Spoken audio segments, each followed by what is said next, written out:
Alrighty, we are live. Hey, everybody. I'm so happy. So happy to be here with Melanie Hamlett. Hopefully, I'm pronouncing everything right. Oh yeah. Yep. It's Good. Lorraine, Yes. right? That's how you say Yes, your name, Lorraine. Lorraine. Yes. Lorraine Kamesha. Yes. Mm. So we have been following each other on TikTok for a while, and we talk about, pretty much the same, some of the same things. We go through some of the same struggles.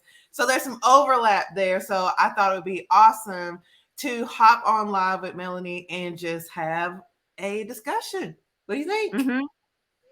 Yeah, do you is that a Southern accent I It detect? is straight Okay, out. I don't know. No, From I'm from Tennessee. Nashville. I don't know if you knew that about me, Oh, but you're from Nashville. I'm from Chattanooga, girl. See? oh my God, okay. Well, I've driven through your town a lot, on the way to pretty much anywhere. Yes, and I went to school out there. So yes, absolutely. So we do have more in common than we thought we did.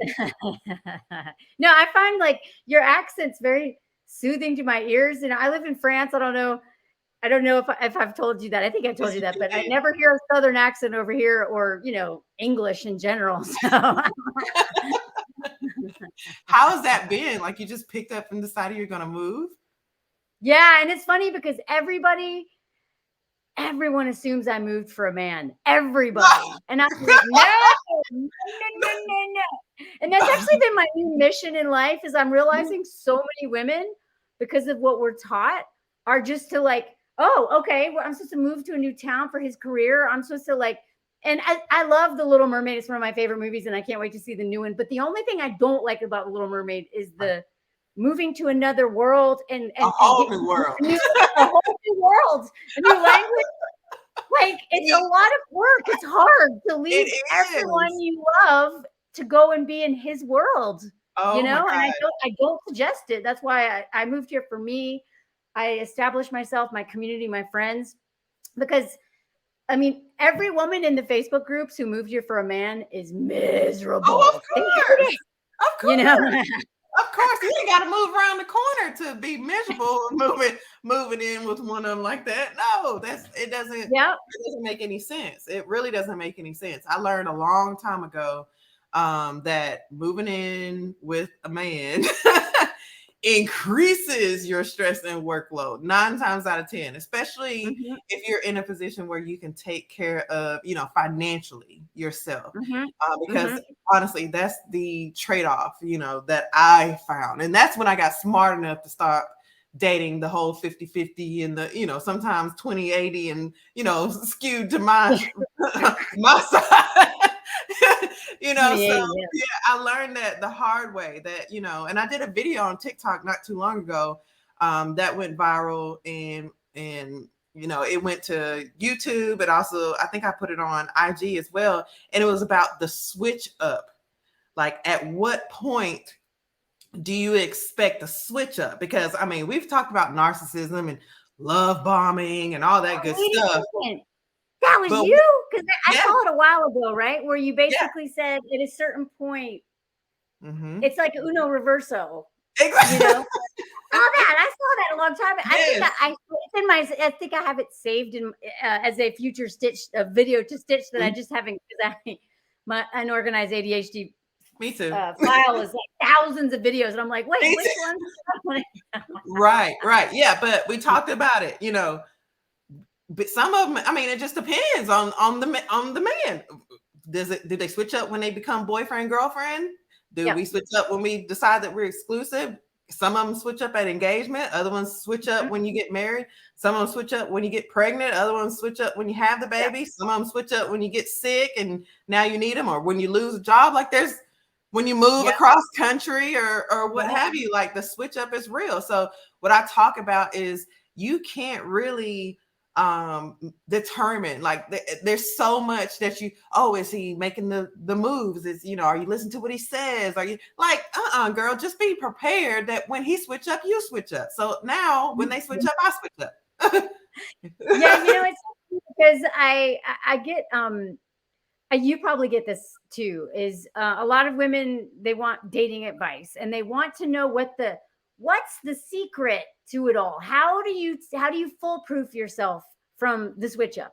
What are all the red flags? Right. And yes, there are certain ones that you absolutely need to pay very close attention to if you see them, but it's all contextual and there's no guarantee. And what I realize is a lot of times that's coming, and I get it, from like, can somebody just tell me the secret code? What's the code? And there is no code. No, there's no secret code is be able to get the hell on, get the hell out of the way if he switches up. That's the only secret code. And like you said, there are red flags, and 9 times out of 10, people are going to tell you after the fact, oh, well, you missed that red flag, or you didn't, you know, all that stuff. Who cares? That doesn't do anything but keep you around so that you can be shameful about it and you can, you know, internalize all that stuff, because to me, that's just hateful. You know what I'm saying? Like, it's just really hateful. And you never know when it's going to switch up or when it's going to happen, because you don't know how these people are raised, or you know, you can know a little bit about the situation, but you really got to be analytical. Like, you really have to have a psychology degree or be a whole psychiatrist to figure out what's going on in people's head. And that's just impossible. And that's also why, for me, it's really important. And it seems like this is a really big part of your message in a lot of your videos too, is like, don't put yourself, and you cannot control what they're going to do. There's nothing that is foolproof, but the most important thing to do is make sure that you are never putting yourself in a position where you can't get out, right?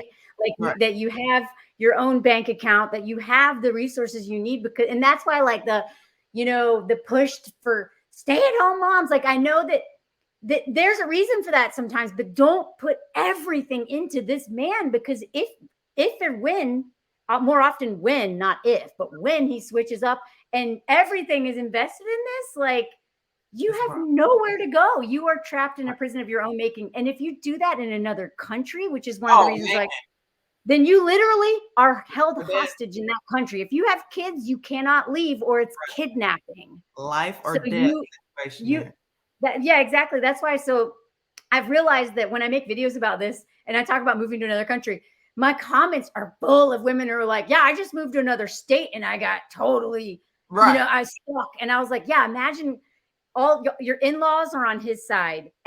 He's got his culture, his language, his family, and the police and international borders protecting him, not you. You got nothing. Don't do it. I don't care how much you love him. Don't do it. You know? Yes. And sometimes religious laws. Sometimes. I did another video where I started off with being a stay-at-home mom is not a privilege. It's not. Yeah, that's what I think I stitched that one of you, because I was like, that right there, because it's not. Yeah. It's and women went straight the push to do. They keep pushing that on people, right? And it's not the fact, so many women took it back to, well, I get to stay home with my kids and it's just warm and fuzzy. It's the most rewarding thing. I'm like, girl, we're not talking about whether you like being with your kids. I like being with my kids.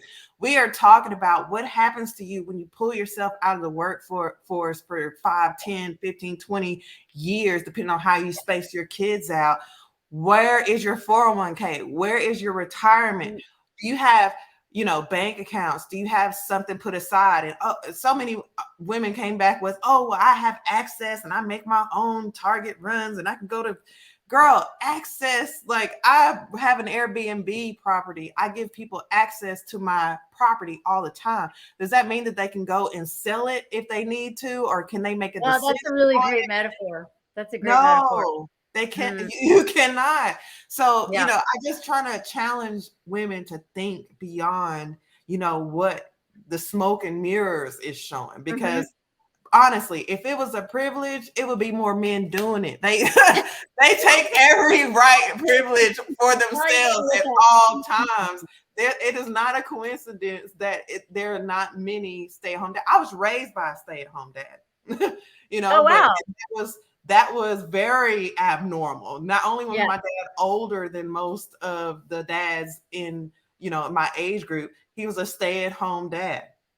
Yeah. So I grew up knowing that men can cook, they can clean, they can do laundry, they can iron, they can take kids to school, they can remember birthdays, they can remember doctor's appointments, they can do all those things. You know what I'm saying? So I just, love that. I love that you have like you have proof, right, from your lived experiences that they can do it. And like I'm actually shocked that you know your dad in that generation was willing to do that because they're so resistant to it now. And you know, like they're like, well, no, you know.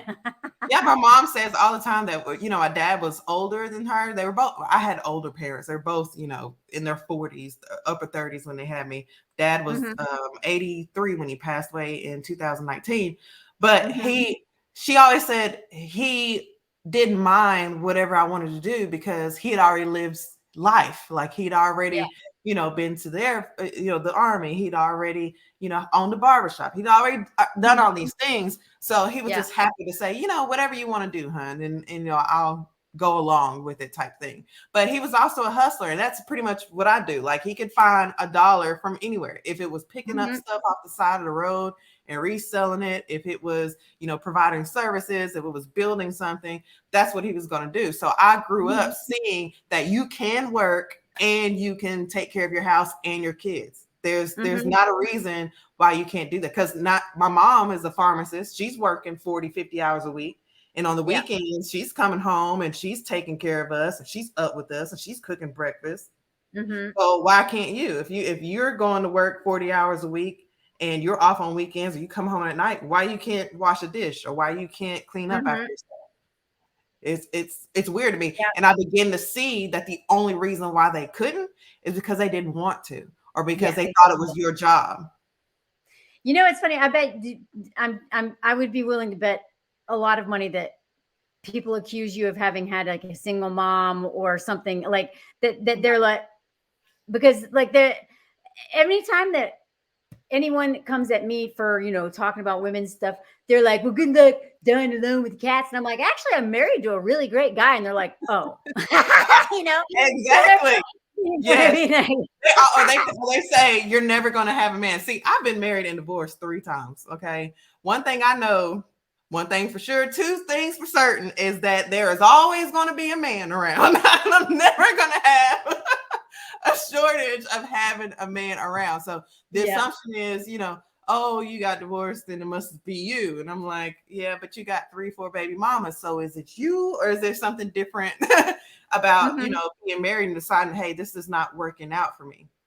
And I Hmm. think that's what keeps a lot of women in these, you know, messed up relationships where they're being just taken advantage of and treated any Yeah. kind of way, that they don't want that stigma. And I gave up a long time. I don't care. If I have to Elizabeth Yeah. Taylor it and be married 50,000 times, then that's what I'll do, because Hmm. you know, I've seen it. My people ask me all the time, you know, why did you marriage after marriage 1, I was done. Like you went 2, 3, and 4. Yeah, because I see that it is possible, you know, from what I Hmm. saw that my parents had. I understand that it's possible. Now, if I didn't have the dad that I have, I probably would have never got married in the Yeah, first exactly. place. Exactly.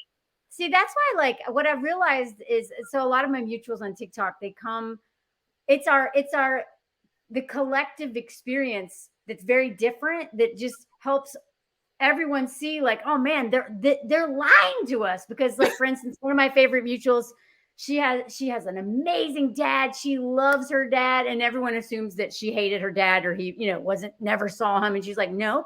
So it's like she's not dating or married to anyone, but she has an amazing dad who set that bar super high. I Mhm. had like my dad was like pretty much what who kind of taught me to expect nothing from men and actually to kind of be attracted to predators almost.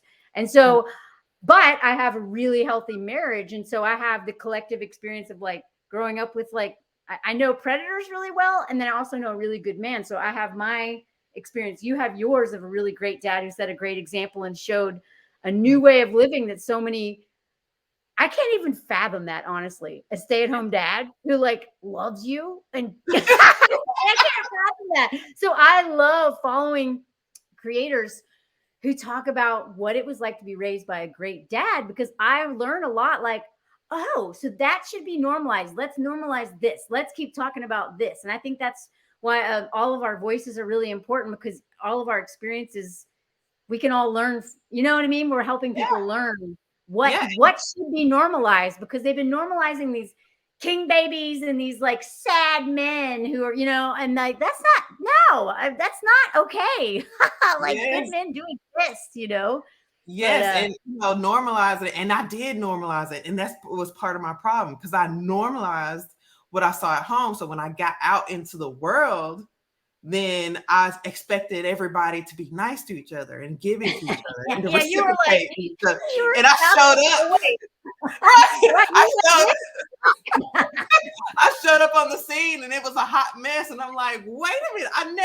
I've never seen my parents tear each other down. I've never seen them call each other names. I've never seen them yell and cuss at each other. I've never seen them, one not do for one and the other do for, like, I had never seen that. So when I got out into the world and I was like easy prey, people were taking advantage of me left and right. Yeah. Because it's almost like you had the sunglasses on of like almost innocence, and because you didn't know how awful men could be, and you had to learn to experience. Right.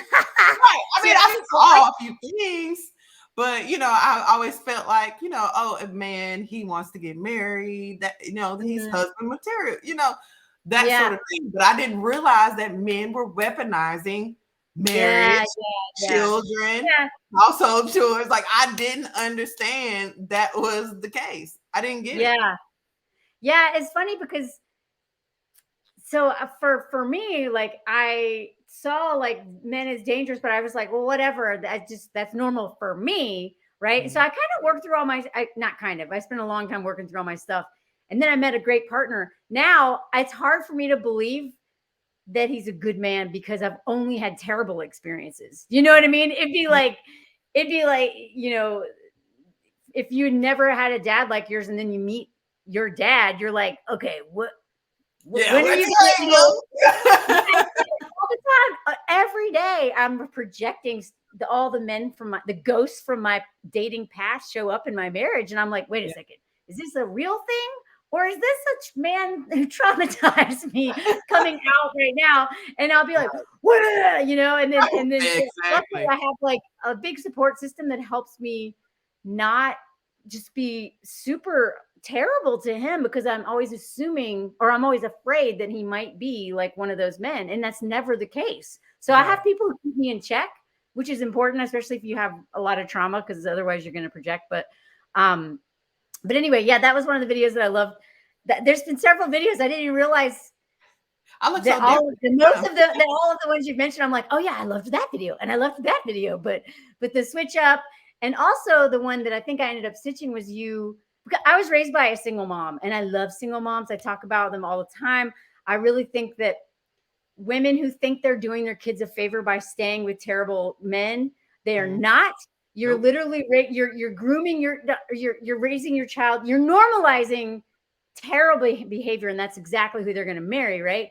And I believe that one of the reasons why I am as an independent in all of the things that I am and have done all this great, cool stuff in my life is because I did not have a man in the house. It was just, my sister and me, our female dog, Fifi Marie Hamlett, and my mom.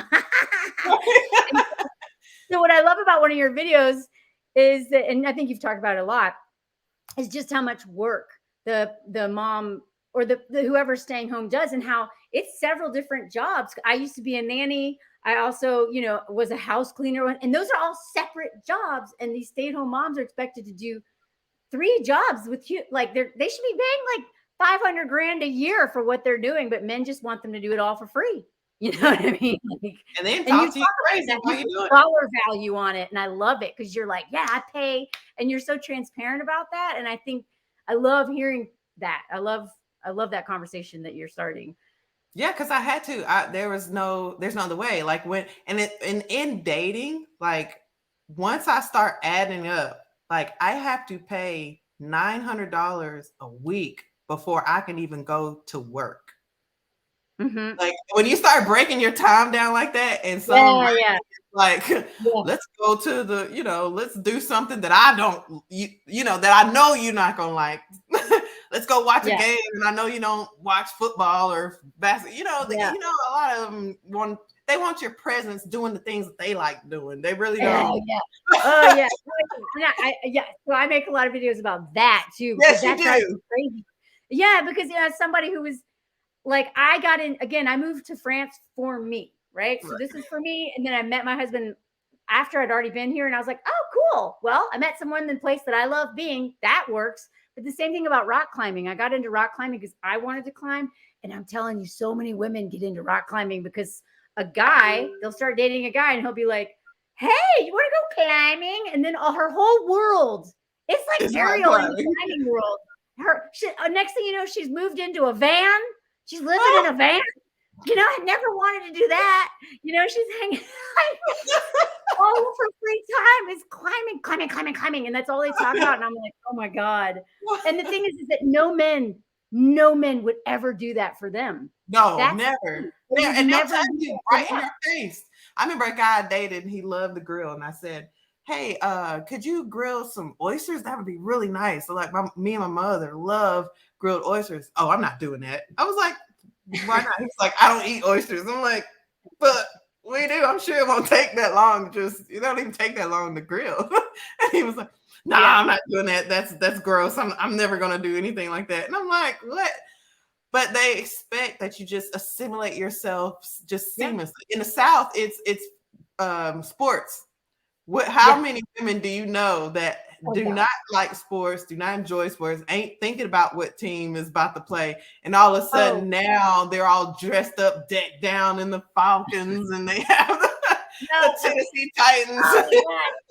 I have like in my one of my family members didn't care about sports, and all of a sudden there is a poster of the coach of this team in our kitchen. You know, I'm like, what? Why is our whole world like these colors now? You know, it's like the team colors. Like that was when I was like, oh my God, this is what it's like to literally like to have the man as the planet, and you're literally just or sorry, as the sun, and you're just literally orbiting around him, and everything is about his moods, your moods, and your happiness hinges on his moods.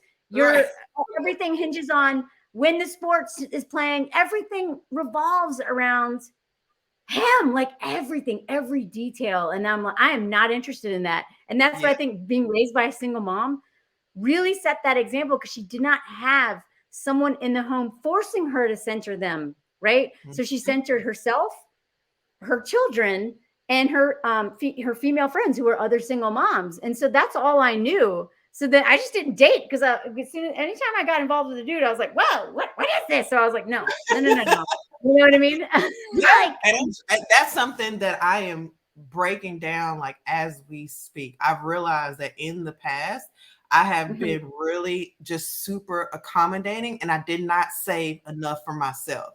Like at the end of the day, sometimes I feel like we need to be more like them, because they're always on that self-preservation tip. Like if it's something that's going to make them too uncomfortable, or something that they you know that they're just not going to enjoy, or that's going to be boring, like they have no problem saying no. And I've been really focusing on doing that in my life.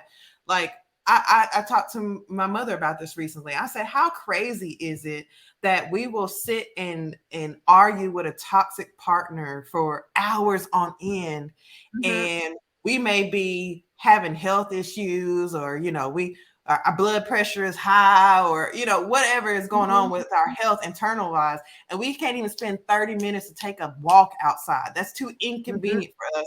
But we will sit up and we will literally give them our emotional labor, give them our physical labor, wake up first thing. I noticed I was waking up first thing in the morning, and before I could even pay attention to myself, do anything for myself, I'm up starting coffee and tea. Do you want this? Do you need that? What's going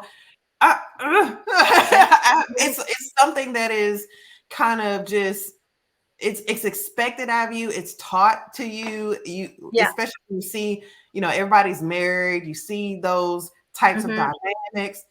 It's a lot to try to unpack after you've been that way, or you've seen that for a while. And honestly, I call it my villain era now. Like I'm all into the no. I'm getting up. I'm taking my walks. I'm drinking my coffee. I'm taking myself. Like in the morning, I focus on me first.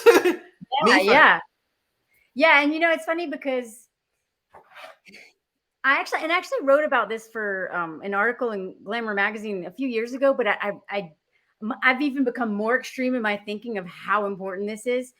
I learned not from toxic men, but from really healthy men, and now including my husband, the way he doesn't do anything he doesn't want to do. Now he may do things he doesn't enjoy because he wants to make me happy, but he doesn't agree to stuff just because. Like he literally checks in with himself on a regular basis to see how he feels about stuff. Because in men, like before I met him, I met this one guy, and we had like a hookup or whatever, and then he was like, "Hey, just so you know, I have to get up at 6:30 in the morning. I also don't sleep very well with someone else. And I feel like I'm going to keep you up all night. I'm not getting any sleep.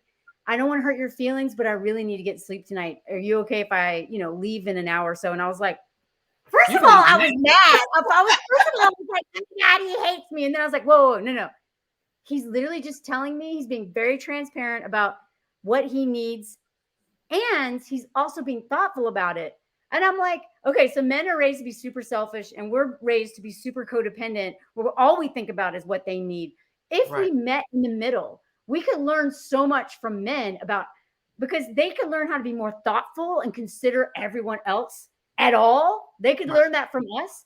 Now, obviously, it's not all men or whatever, but we can learn how to center ourselves and check in with ourselves, because I literally my default is to not pause and say, what do I need? What do I want? Do I want to do this? I immediately am like, what do they want? What do they think? What are they going to think about? It's all about them. It's all about them. That's my default. And it is my husband is never like, a lot of the times our problems come from my conditioning, not his. We're both unpacking the patriarchy, and we have lots of discussion. We're both growing and learning how this plays out. But so much of it's coming from me, where I'm just instinctively, or not instinctively, socially conditioned to just da da da da. And then I'm like, whoa, Melanie, what are you doing? How do you feel right now, Melanie? It's just not how we're not taught to do that. No, but we're taught to complain about it after the fact. Yeah, exactly. I'm gonna call my husband is mad, and I don't want to live like that. I don't want to live like that. No, and I found myself doing that. Like one of the things that people asked was, what part did you play in your divorces? And the part that I played is that I would be completely silent on what it is that I had two modes. Either I was going to be completely silent on what it is that I needed, or I was going to fixate on this one need so hard and just keep just hitting it. When at the end of the day, I had a choice all along to either be there or not be there. Once my boundary went up and that person decided that, hey, I'm going to keep crossing or I'm not going to deal with it, then, but you also have to learn how to voice what it is that your needs are, not just, put them on the back burner and expecting somebody else to put your needs at the forefront of their lives. And you're not even willing to go to battle for your own needs. Like that's unrealistic. And when you just keep giving in, oh yeah, that's good. And you're expecting something in return, or you're expecting some sort of, I don't know, applause or something because you sacrificed the most. Yeah. That martyrdom thing. Oh yeah. And it's taught. And religion is a big part of that. Yeah. It's growing up, Southern missionary Baptist, we're taught that if you just martyr yourself, if you get, keep giving, don't worry if nobody gives anything back to you. You'll get your, just you'll get yours after. And everybody's showing up at your funeral and they're talking about, oh, she never rested. She never took any time for herself. She never went anywhere. She gave everybody her last. She did. I don't want that to happen at my family. Exactly. I don't want that kind of eulogy. No. It's funny because, so like I said, a lot of the things that I'm learning, so for instance, in the beginning, I wasn't used to having, healthy fights, or, I don't even want to call it a fight, but just, differing or voicing your needs and stuff. So I would eat it. I would swallow it. Anytime I got upset about something, I was really afraid that I was being out of line. So I would say, and I mean, right in the beginning of our marriage, finally, I was like, I was crying from rage, and I know I've heard from, I think it was Gloria Steinman, who was like, a lot of women cry, they're angry, but it comes out in tears because they're not allowed to be angry for various reasons, right? Mm-hmm. And so he finally goes, babe, you're not okay. And clearly stuff's going on, but you have to tell me, please tell me. And he literally had to say, I'm not going to leave you. Okay. I'm not going to leave you. You can tell me. Okay. And he had to reassure me. And then I was like, oh yeah. Okay. And so then I told him, he's like, see, that was easy. Like he had to pull it out of me in the beginning. Now I've been practicing it for a while. So now when there's something wrong, I tell him immediately. We discuss it, we move on, and it's easy. I'm not afraid to, but in the beginning, and that's why I think it's really important that we have to, it's good if you have friends who hold you accountable, who, tell you, hey, look, are you saying that? Are you talking about this? Or are you just, just martyring thing because you're actually not being fair to your partner. If he's really a good partner and he loves you and you're not discussing this stuff, you're actually sabotaging your relationship. Don't you care about the relationship enough to do your end of the work and face your fear of them running the other way by you saying what your needs are, right? Because that's what it really comes down to. And the thing is, he didn't run away. If anything, he loved me more, and our relationship grew but I'm so afraid to be honest. I'm so afraid. I'm not now, but I was, I got no practice at it. And anytime I was in the past, it was not a safe thing to do. It ended up in dangerous situations, so I just learned to swallow it. I literally got a throat infection from swallowing it. You know what I mean? It'll manifest that stress, and it's something I'm dealing with right now. Like I just found out that I'm pre-diabetic at the ripe old age of 38 because it's the stress. It's the stress of holding things in. It's the stress of managing everything and stuff like that is manifesting itself in my body, and I've always been like that. If I'm too stressed out, or, some of these women, they stick through a lot, and I've stick through some things, but they stick through so much. I would literally be dead. Like I gotta leave. Yeah. That's actually, I did a video about that recently because you did because I think that we don't take it seriously. We're like, they're like, domestic violence is just always supposed to be physical. These situations, they don't have to lay a finger on you, and these men can kill you. They can kill you. Like so many women that have, chronic autoimmune. I mean, when you're living on edge all the time and stressed and angry and resentful, it will literally take years off your life or decades. You're not getting sleep. You're not eating right. I mean, there were times where I could remember just not going all day and not having anything to eat. Like literally sitting here at the desk working or taking care of kids, changing diapers, making bottles, doing whatever, and not having anything to eat until 4 or 5 o'clock. And then people are like, your body just kind of adapts and you adapt, but it does catch up with you. And that's how, I mean, it can show up as cancer. And I mean, it can show up in so many ways. And then we're like, oh, what happened? It's like, the nervous system alone can only take, especially if it's a man who, weaponizes his moodiness and is like angry or pouting all the time. Like that is so stressful to be around, to walk on eggshells around a man's moods.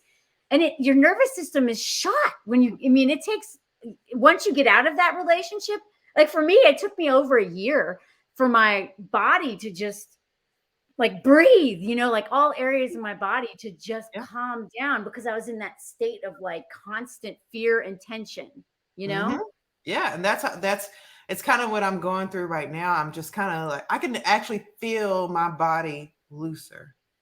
Like I moved out from a situation and I moved into my own house, and I could just feel the peace, just my body just, just kind of calming down and everything loosening up. I mean, just, getting up, stretching in the morning, doing my walks and stuff. Like I was just so tight all the time. So and people don't understand that. They don't understand that stress is one of the factors to so many different diseases. Like I was a pharmacist before I became a content creator, a full-time business owner. Your mom. Yeah, just like my mom. So, people don't really take into account how stress affects the body. Those hormones, cortisol affects all different types of systems. You know, your testosterone, your estrogen, your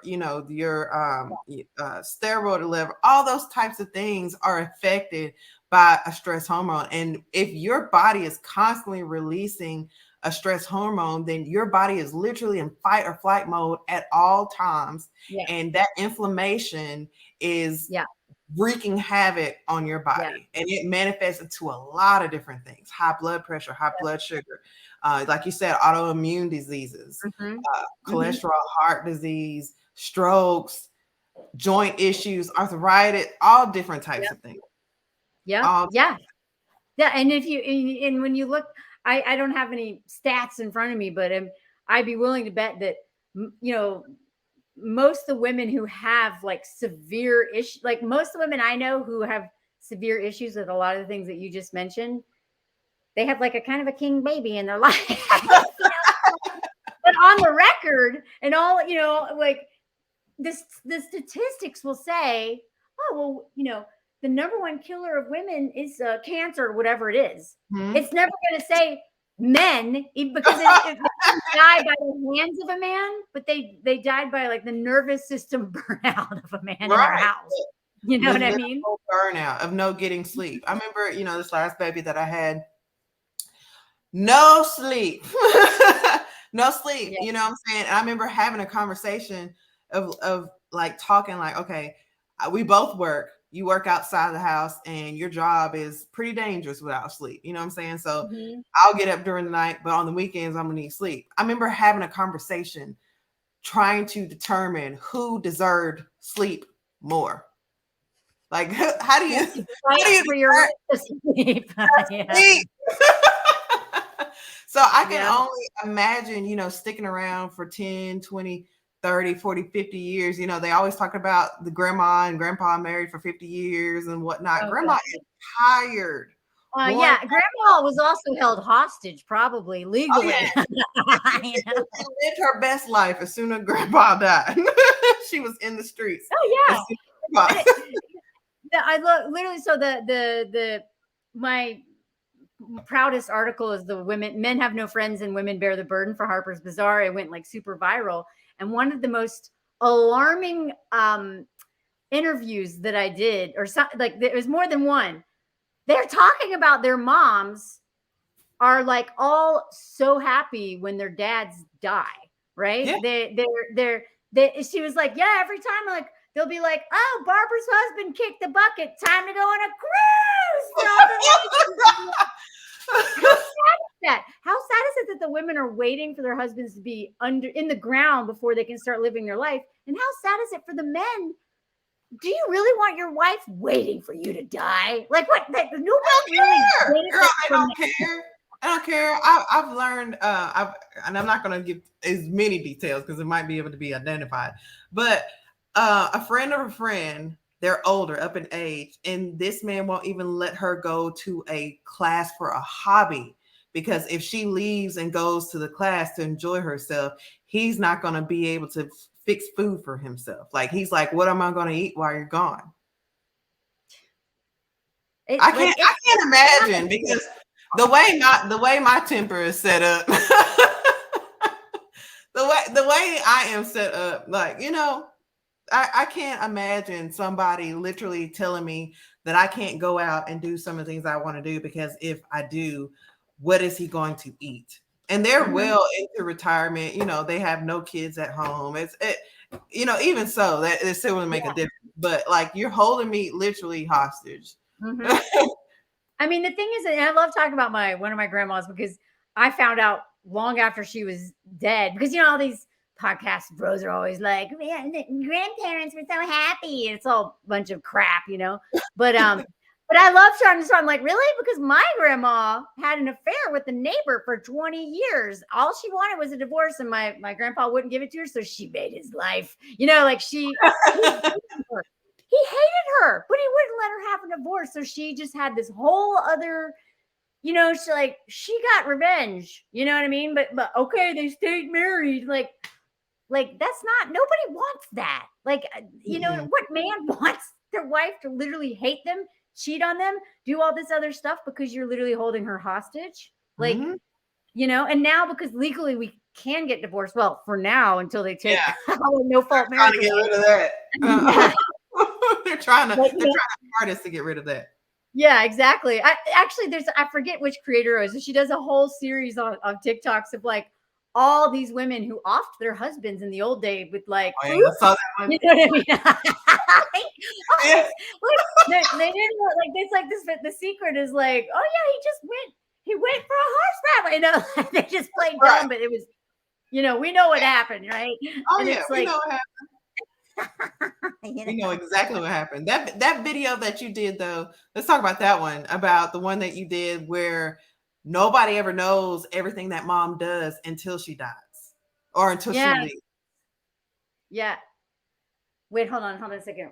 I've done a few of those. Wait, can you refresh me more? Because I talk about this kind of stuff all the time. Wait, was this a recent one? I think it was maybe like last week, and you were talking about, and I replied to it, and I was like, or leave, and Yeah. I understand everything that goes on, like their life completely crumbles because their spouse Yeah. has fell apart. Like, Oh of course, yeah. there's gonna be Now, there's a level to that. You know what I'm saying? Like my parents were very much partners. They both had their roles and stuff like that. And it wasn't based on gender, let me tell you that. But mhm. they had certain things they're responsible for. And when my father passed, like it left my mom like, oh, what am I gonna do? But at the end of the day, she's still alive, she's still eating, she's still going to the doctor's appointments. Like Yeah. you know what I'm saying? She's Yeah. thriving and she's Yeah. figuring it out. But we all have heard of those people that once their partner dies, and most of the time the wife Yeah. dies, like the husband doesn't even want to be in this realm anymore Yeah, because exactly. before he's got to get married like quick, fast, and in a No, hurry. exactly. Yeah, no, it's so funny. You know what? I just made this connection right now. We romanticize this like every time the wife dies, the husband dies 3 months later, a year later to go be with her. I'm like, really? Are you sure he's trying to go be with her, or it's because he didn't do anything while she was alive and he doesn't know how to take care of himself? So he can stress her out in the afterlife too. Right? Like maybe every once in a while that's true. Like they died of a broken heart because that's what they always say. But I'd be willing to bet it's most of those men is because once the wife is gone, they're like, oh wait, she did everything. What do I do? Never mind, I give up. I want to die, or rope in another woman to do all this crap because I'm not doing it. And that's kind of what they do. They either get remarried like that, or if they're old, they just die. Right. They just give up. What's so funny to me about these situations is that a lot of us have met single men, right? They go to work, they come home. They go to work, they come home. Like I met a bunch of them that just literally go to work and come home. But when you have a job and you got to go to work and then you come home, like they expect to be able to come home and then you both come home and he's off and you're still working. Mm-hmm.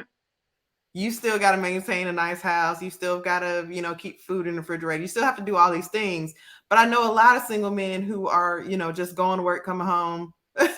They might order takeout. They eat fast food every single day. That's why they die because they're eating junk. Yeah. They're living in filth. They have no joy. They have little friends, little relationships. Like, of course, they're dying. It's not a broken heart that they're dying of. They're dying of laziness. Is what they're dying of.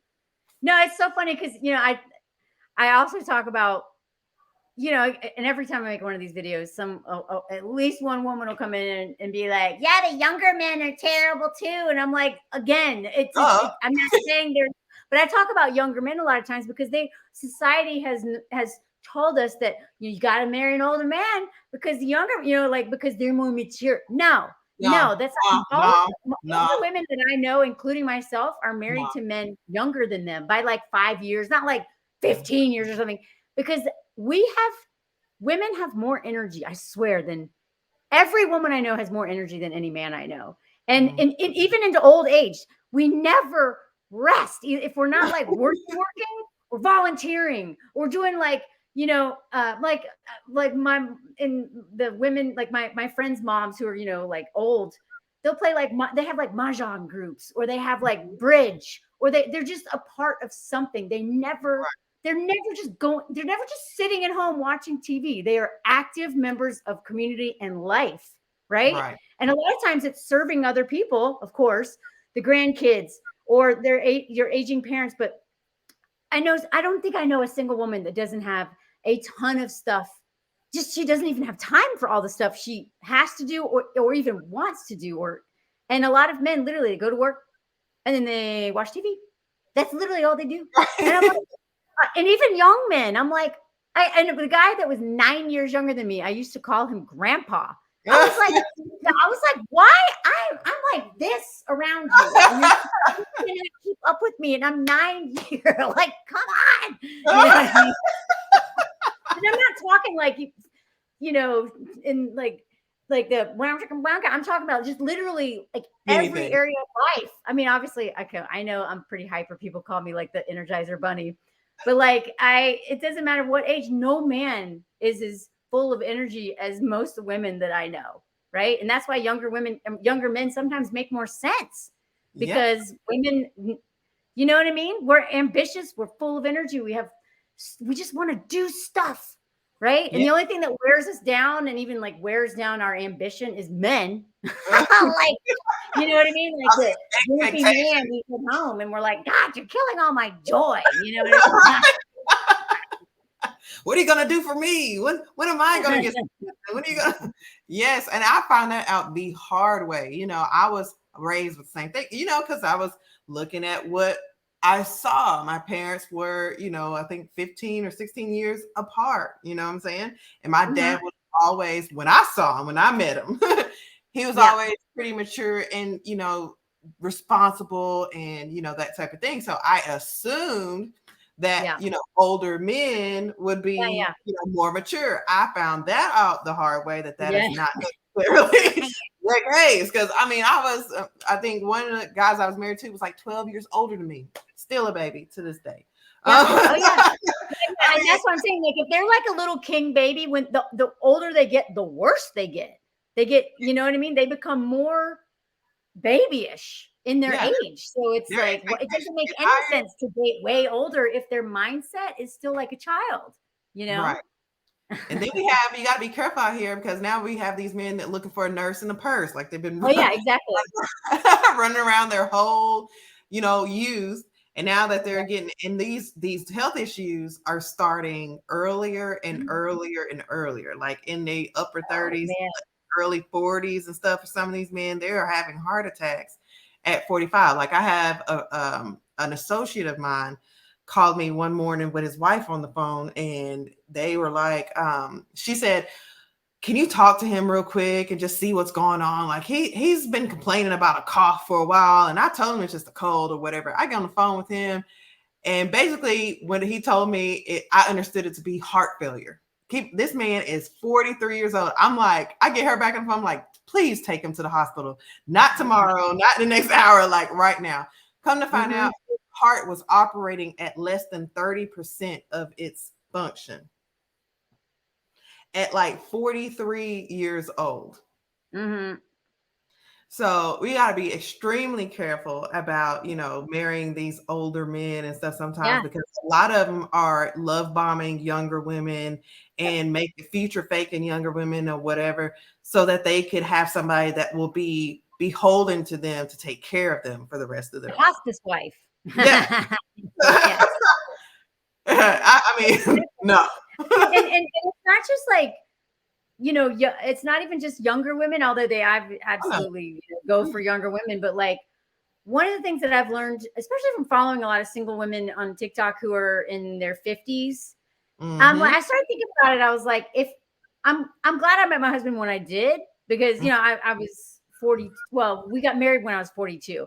But if I was single until like maybe 55 or 50 even, I don't know if it would benefit me to get married, because a lot of men are just gonna like die, or you know what I mean? That like, and so like, unless it's like a very special man and you are really protecting yourself from becoming a hospice wife, like a lot of it doesn't even make sense to get married after a certain age for women, because of all of the expectations of us to take care of these men. You know what I mean? Right. And And it's a lot. And it's like, all of a sudden they're on Tinder all of a sudden because they just decided that they really want to settle down. And so many of the times it's because they had a health scare. And they're like, right. oh. And then they're literally just doing it it's almost like the woman is an insurance policy again, that they're taking out, Exactly. And it's so crazy because I know I'd be the most terrible nurse. Like, I'm not changing. Yeah, I know. I'm like, you don't want me to be a nurse. I'll be like, come on, get it in there. Yeah, I don't have no type of soft touch. Like, my husband he's a nurturer. He's so good at taking care of me. And when he's sick, I'm like, you need anything? And I was like, okay, Melanie, stop. You gotta I peek my head in the door. I'm like, hey, you need to take Tylenol every 4 to 6 hours.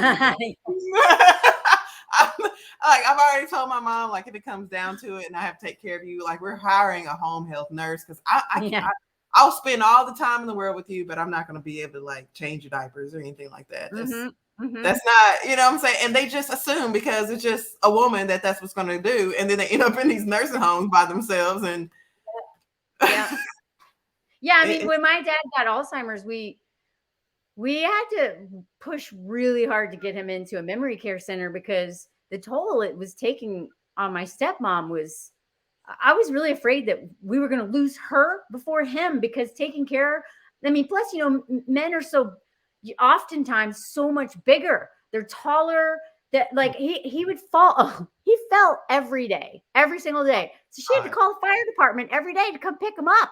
So he fell when I was home visiting, and I was like, "What do you do every day? He's too big. You can't pick him up." So she has to call the fire department. I'm like, "We have to put him in a home." Like, it's like if he was taking care of you, which he wouldn't, because so many men would never do for women what they expect women to do for them, right? Like they can actually physically care for women better than women can for someone who outweighs them by 60 pounds or more, right? But anyway, so many men are going to end up dying alone, and I swear I'm so tired of you can die alone with cats and people. I love it when women come in, they're like, that's an insult to cats. Cats are great. Give me a cat and I will die alone happily than deal with another man, And I'm like, yeah, that's kind of where we're at right now. Right. Because it's a stress. If you don't have a partner in every sense of the word, it makes no sense. None. And I tell people this all the time. Why would there have to be so many laws, so many religious beliefs, so much text, so much pressure, so much, society expectations and stuff for something that is supposed to be beneficial for you? Yeah. Why? Yeah. Why? That makes no sense. When people ask me all the time, they're like, I can't believe you got married, given that how you talk about marriage. I'm like, yeah, I hate marriage, the institution. It's a scam, but I love my marriage. And the difference is that unlike a lot of marriages, my husband has consistently made my life better and easier since I met him. I have become a better person. I have grown so much in all areas of my life. My career has taken off, and a career is usually a good indicator. If your career starts going backwards, that is a red flag. You are with a man who is sabotaging you either on purpose, like I think it's always on purpose, but either it's outright or just like sneaky. You know what I mean? So you're talking about covert or overt narcissism. Yeah, exactly. Either he's aggressive or he's passive aggressive with it. Yeah. And that passive aggressive comes in those little side comments, and when you make sarcasm. You make some type of accomplishment, and they don't say anything, and those types of things. We've been there before. Yep. By the way, I just saw what time it is. It's actually like midnight here, so I think I should probably get off sometimes. Yes, you should. Well, thank you so much. Give you a heads up, but I could talk to you forever. And I think we should, do. I mean, would you want to go live with me again? I mean, I was like, would you want to be my live friend? I do. Let's do it. I'm so excited to have you today, and I just knew we were going to vibe. I know. I'm glad that I think you suggested, or you said something where I was like, wait, is she asking me to do live with her? Because I totally want to do that. So I'm so glad I kind of read that from each other pretty easily. Yes, and I'll be on your videos. Definitely follow us both on TikTok. We will definitely be doing some collabs soon. I'm a lurker, but I'm getting better at that because I'm so analytical. I'm always looking at the algorithm and all that stuff, but I'm gonna definitely make my presence known on your page, ma'am. Thank you so much. And I hope you have a great rest of your evening. You too. I'm so glad to spend time with you, and we'll be in touch. Okay. Have a great night or Bye. great rest of your day, whatever time it is. Bye-bye. Bye.